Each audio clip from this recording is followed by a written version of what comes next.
欢迎来到阿母的灶咖时间。今仔日要来教大家酥圆仔，爱准备的材料有一个阿母、几包糯米粉，也佮有一杯水。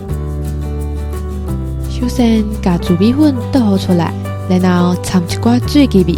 伫遮会当注意的一个撇步是，会当伫糯米粉顶悬挖一空，安尼水倒入去，伊就袂挖袂走。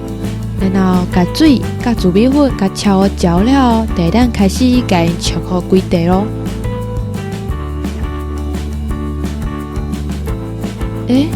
奇怪，哪会两个人拢走无去啊咧？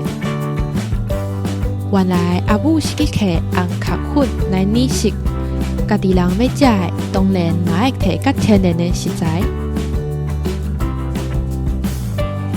咦，阿母伊即摆佮加什么物件入去啊？阿母讲，这叫做果菜，是头拄仔未染色的面团先剥一丸，摕入去内底煮的。阿母讲，加入果菜了，安尼烂出来的面粉，食起来会加较 Q。